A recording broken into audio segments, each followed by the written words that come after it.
All right. So, hi everyone. My name is Saba Shahid. I am the Chief Smiling Officer of Creative Neurology, formerly known as the Art Cart.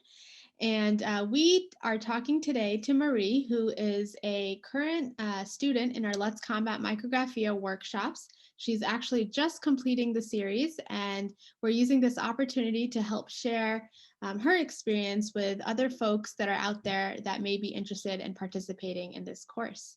So hi, Marie, and welcome. Very good. So can you please tell me your full name and where you're from? My name is Marie Saharko. I'm from the Philadelphia area, specifically known as Warrington, Pennsylvania. Awesome. And how did you first learn about our workshops? I happened to be in the doctor's office and I saw a copy of the Brain magazine, the Brain and something, and I read the article and I couldn't believe it. I said, I've been asking my doctor, was there any such thing as a course in writing for micrographia? And he said, no, there's none.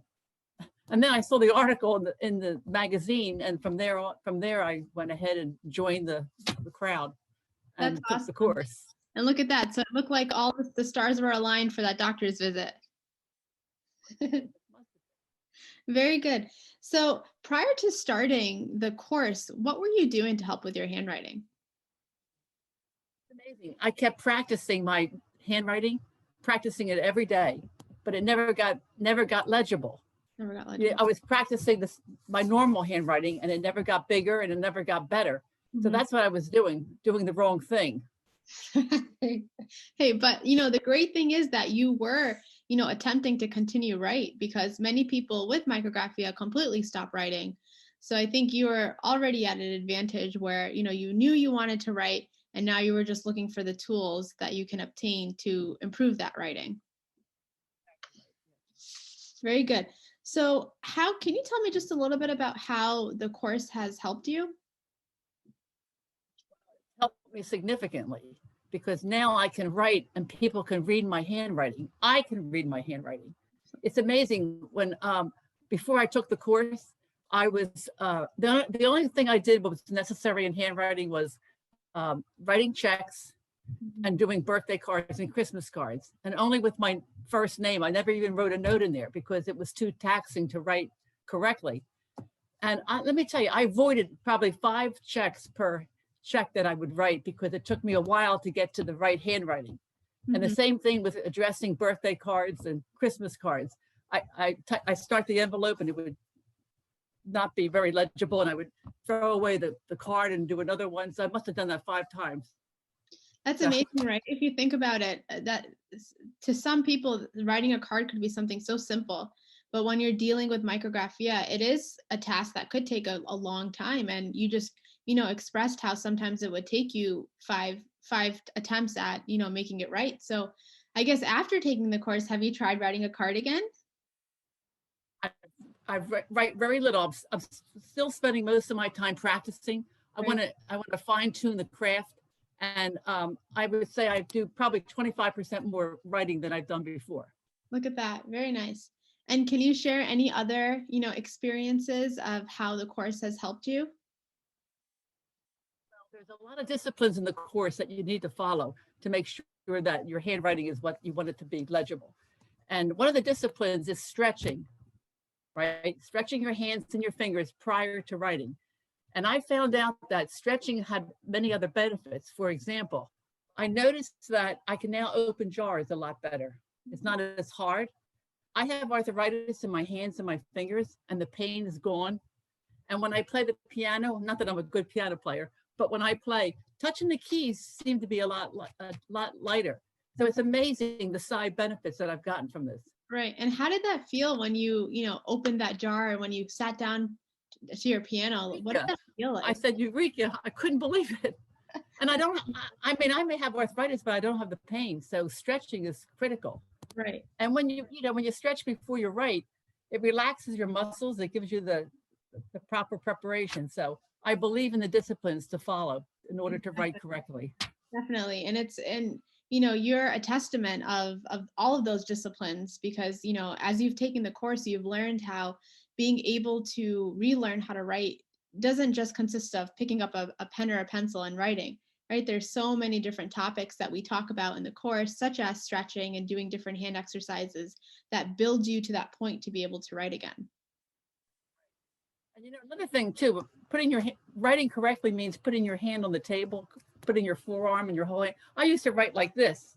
So I had all the wrong tools before taking your course. Very good. So now you have all the tools that you need in order to continue writing, legibly and properly. So do you feel that you've gained more confidence in the ability to write? Because I see results. I practice the disciplines, and I won't go through them again. Let me give you an example. Last week, a friend came over and said, "Can I do some grocery shopping for you?" I said, "Sure." She said, "Write me a list." And before I would like say, oh, let me dictate to you. So I wrote the list down, and it was amazing. I mean, she could read everything, and I could read everything. So just something as simple as writing a grocery list was amazing. Yeah, and that before I'm sure was very challenging. Like you mentioned, you would dictate. And that's one of the, struggles we see kind of across the board with new, prospective students that want to come to the courses. They've either completely stopped writing, right? Or they depend on someone to write for them, or they're doing what you said, where you're dictating and you're having another person write it for you.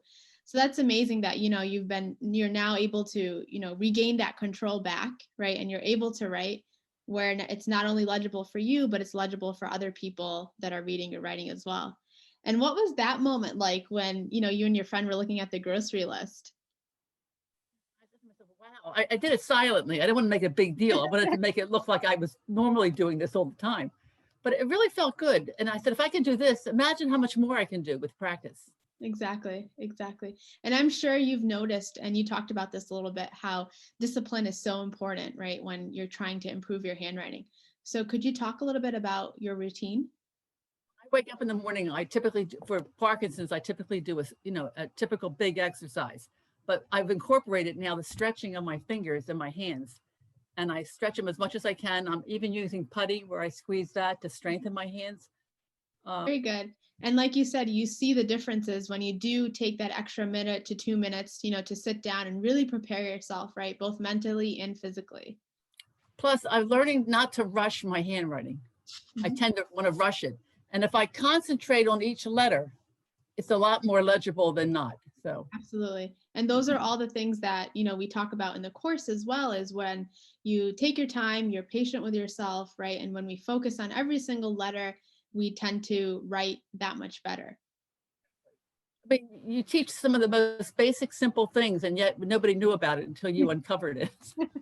Oh, thank you, Marie. So with that being said, is there any advice that you would like to give other people with Parkinson's who might have micrographia, who are considering, starting on the path to improve their handwriting?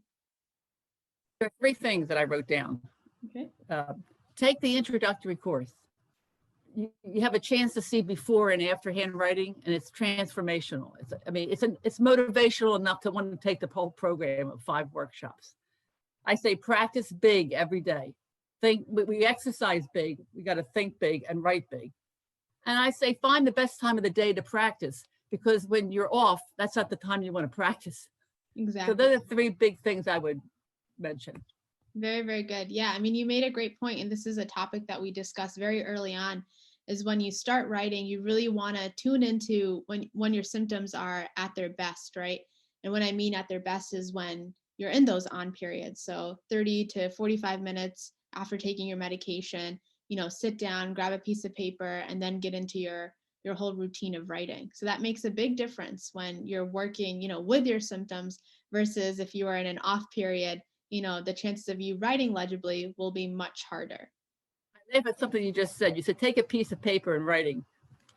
I say take a pad of paper. There you go. Wow, look at that. I mean, both sides. I have had 3 of these. Look at that. Wonderful, Marie. Wonderful. All that practice. And it goes to show, you have worked so hard, and we are so incredibly proud of your progress. And, just looking at that one writing pad, you have put in the time, the dedication. And I think that's a very important point to note as well, right? You're going to get out of this course what you put into it. And you have, 100%, done all the different topics that we've talked about, everything from, retraining your mind, to learning new exercises, to learning how to maneuver your writing utensil, your writing instrument. And so all those things, come together, and, you have done a tremendous, tremendous job. For the course. Very good. So with that being said, is there anything else that you would like to add today? I think it's great. No, nothing that I can think of offhand. But if I know I have a question, I know who I can contact. Absolutely. Yes. You have my direct information. You can always reach out to us, and me personally as well. The biggest thing that we say is we're always here for you. And even now that you've completed your course, if anything ever comes up, we are just an email or a phone call away.